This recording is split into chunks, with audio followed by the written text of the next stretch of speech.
దేవునికి స్తోత్రం కలుగునుగాక. క్రీస్తు యేసు ప్రభువారి నామంలో శుభాభివందనాలు తెలియజేసుకుంటూ దేవుని వాక్యాన్ని ధ్యానం చేసుకున్నాం. నెమ్మది అనేటువంటి అంశాన్ని బట్టి బైబిల్ పరిశుద్ధ గ్రంథం నుండి కీర్తనల గ్రంథం 94వ అధ్యాయము 19వ వచనం నుంచి ధ్యానం చేసుకున్నాం. నా అంతరంగమందు విచారములు హెచ్చుగా, నీ గొప్ప ఆదరణ నా ప్రాణమునకు నెమ్మది కలుగు చేయుచున్నది. దేవునికి స్తోత్రం కలుగునుగాక.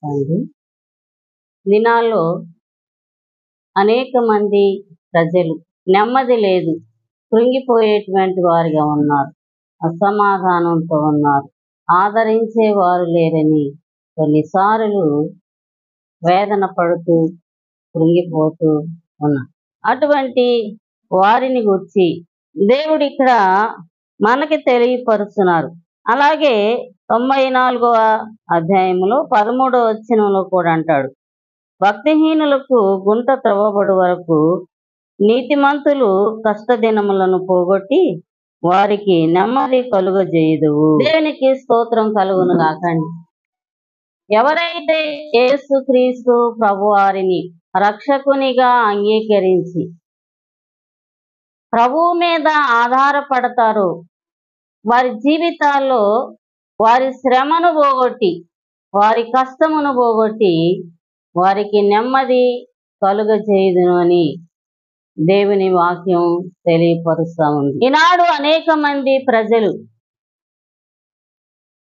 సంతోషం కోసం, సమాధానం కోసం వెతుకులాడుతూ ఉన్నారు, కానీ నిజరక్షకుడైనటువంటి యేసుక్రీస్తు ప్రభు దగ్గరికి రాకుండా ఎక్కడెక్కడో ఎన్నెందో ఎతుకుతా ఉన్నారు. మీ సమస్యల వల్ల మీరు నెమ్మది లేకుండా ఉన్నారు. జీవితంలో అలసిపోయి ఉన్నావా, కృంగిపోయి ఉన్నావా? అది ఆర్థిక ఇబ్బందుల, శరీర సంబంధమైనటువంటి సమస్యల, ఆత్మీయంగా ఎదగలేకపోతా ఉన్నావా? ఎక్కడ నీ పిల్లల భవిష్యత్తును గురించి విచారిస్తూ నెమ్మది లేకుండా ఉన్నావా? ఏ విషయంలో నెమ్మది లేక పోయినా సరే యేసుక్రీస్తు ప్రభువారి దగ్గరకు వస్తే ఇక్కడ దేవుని వాక్యం చెప్తా ఉంది అండి, నీతిమంతులకు కష్టదినమును పోగొట్టి వారికి నెమ్మదినిస్తాను అని దేవుని వాక్యం సెలవిస్తూ ఉంది. అందుకే ఇక్కడ 19వ వచనంలో కూడా అంటున్నాడు, నా అంతరంగమందు విచారములు హెచ్చుగా ఉన్నాయంట. నీ జీవితంలో ఎటువంటి సమస్యలతో ఎక్కడ కృంగిపోయి ఉన్నావు? ఎవరి వల్ల కృంగిపోయి ఉన్నావు? ఏ సమస్యల చేత నెమ్మది లేకుండా నీ హృదయములో తడబడుతూ ఉన్నావో నాకు తెలియదు, కానీ ఈ సమయంలో దేవుని వాక్యము నీతో మాట్లాడుతూ ఉండగా దేవుడు నిన్ను బలపరచటానికి దేవుని వాక్యం ద్వారా, సువార్త అనే ఈ అంశము ద్వారా దేవుడు నీతో మాట్లాడుతున్నాడు. ఈ సువార్త మంచి వార్త. యేసయ్య నిన్ను బలపరచటానికి, నిన్ను ధైర్యపరచటానికి, నిన్ను ఆదరించటానికి వాక్యపు పిలుపు ద్వారా నీకు పిలుపునిస్తున్నారండి. ఈ మధ్యాహ్నపు వేళల్లో దేవుని సత్యవాక్యమును వినటానికి నీవు ఇష్టపడినట్లయితే, దేవుని వాక్యానికి ప్రాధాన్యతనిచ్చినట్లయితే దేవుడు నిన్ను బలపరచటానికి తను సిద్ధంగా ఉన్నారు. అందుకే ఇప్పుడు తెలియపరుస్తున్నారు, నీతిమంతులు శ్రమ దినాన్ని పోగొట్టి ఆయన వారికి నెమ్మదినివ్వటానికి సిద్ధంగా ఉన్నారు అని తెలియపరుస్తున్నారు. నీ శ్రమ ఎటువంటిదైనా సరే, అది నీవు భరించలేనిదైనా సరే, వేదనతో కృంగిపోతా ఉన్నా సరే, ఎటువంటి పరిస్థితులు, ఎటువంటి ఒత్తిళ్లు నీ మీద పడుతూ ఉన్నాయో నాకు తెలియదు, కానీ నిజరక్షకుడైన యేసుక్రీస్తు ప్రభువారు నిన్ను ఆహ్వానిస్తూ ఉన్నారు. రండి, దేవుని సన్నిధిలో బలము పొందండి, దేవుని సన్నిధిలో ధైర్యాన్ని పొందండి, దేవుని చేత ఆదరించబడతారు, దేవుని వాక్యము చేత నీకు నెమ్మది కలుగుతూ ఉందని దేవుని వాక్యము తెలియపరుస్తూ ఉంది. అందుకే ఇక్కడ అంటున్నాడు ఈ 19వ వచనంలో కూడా, నీ గొప్ప ఆదరణ నా ప్రాణముకు నెమ్మది కలుగజేయుచున్నది. ఇది గొప్ప ఆదరణ అండి. ఎవరైతే దేవుని చేత ఆదరించబడాలని ఆశపడతారో అటువంటి వారి జీవితాలు ఆదరణ ఇవ్వటానికి. మనుషులు నిన్ను ఎవరు ఆదరించకపోవచ్చు, నీ కన్న తల్లిదండ్రులు నిన్ను ఆదరించకపోవచ్చు, నీ తోడబుట్టినటువంటి అక్క చెల్లెలు నిన్ను ఆదరించకపోవచ్చు, నీ అన్నదమ్ములు నిన్ను ఆదరించకపోవచ్చు, నీ బంధువులు నిన్ను ఆదరించకపోవచ్చు, నీ స్నేహితులు నిన్ను ఆదరించకపోవచ్చు, గాని యేసుక్రీస్తు ప్రభువారు నీకు నెమ్మదిని ఇవ్వటానికి సిద్ధపడుతూ ఉన్నారు.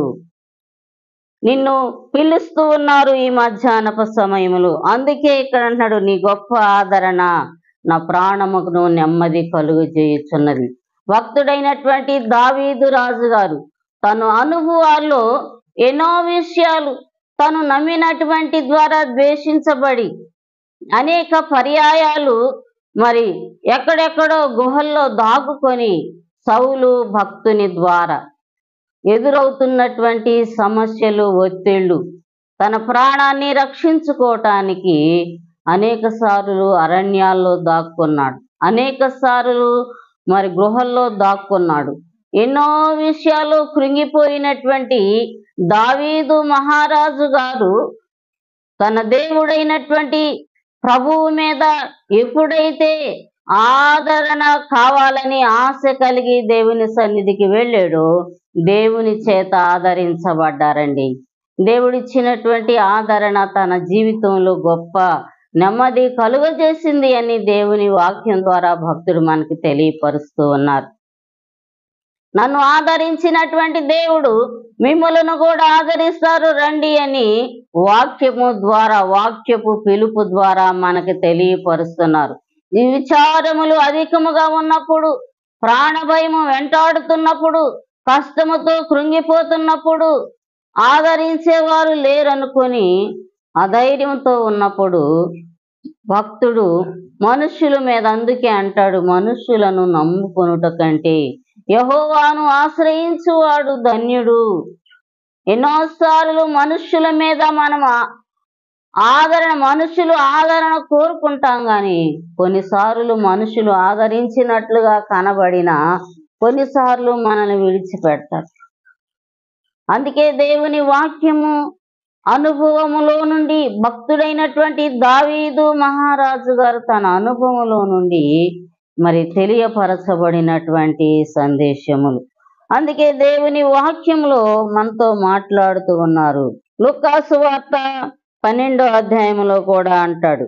లూకాసు వార్త 12వ అధ్యాయము 19వ వచనం అంటాడు, నా ప్రాణమతో ప్రాణమా, అనేక సంవత్సరములకు విస్తారమైన ఆస్తి నీకు సమకూర్చబడి ఉన్నది. సుఖించుము, తినుము, త్రాగుము, సంతోషించుము అని చెప్పుకొందును అనుకుంటుని అంటున్నాడు ఇక్కడ భక్తుడు. మనుషులు అనుకోవచ్చు, ఇక్కడ భక్తుడు తెలియపరుస్తున్నారండి. ఒక ధనవంతుడు ఇక్కడ మనకి కనబడతా ఉన్నాడు. ఈ ధనవంతుడు అనుకుంటున్నాడు, తన ప్రాణంతో చెప్పుకుంటున్నాడు, నా ప్రాణమా తినుము, త్రాగుము, సుఖించుము, అనేక సంవత్సరములకు విస్తారమైనటువంటి ఆస్తిని నీకు సమకూర్చి ఉన్నాను. నేను కొట్లను విప్పి నేను పండించినటువంటి ధాన్యము పట్టకపోయినందువలన నేను కొట్లను పెద్దవి చేసి మరి విస్తారమైనటువంటి ధాన్యాన్ని సమకూర్చేను, విస్తారమైన సంపదను సమకూర్చేను. తినుము, త్రాగుము, సుఖించుము అని తన ప్రాణంతో చెప్పుకోవాలి అని అనుకున్నాడంటే ఈ ధనవంతుడు. కానీ మరి ఎప్పుడైతే ఆ ధనవంతుడు తన ప్రాణముతో ఆ రీతిగా చెప్పుకోవాలి అని అనుకున్నాడో ఆ క్షణములోనే, ఆ సమయములోనే మన సర్వాధికారి అయినటువంటి దేవదేవుడు తనతో మాట్లాడుతున్నాడు. ఓ ఎరివాడా, ఇదిగో ఈ రాత్రి నీ ప్రాణమును అడుగుచున్నారు, నీవు సంపాదించినవన్నీ ఎవని వగును అని చెప్పేసి ఒక పిలుపు వినబడిందండి. వెంటనే ఆ విస్తారమైనటువంటి సంపదను విడిచిపెట్టి అవన్నీ అక్కడే వదిలేసి వెంటనే వెళ్ళిపోవాల్సి వచ్చింది.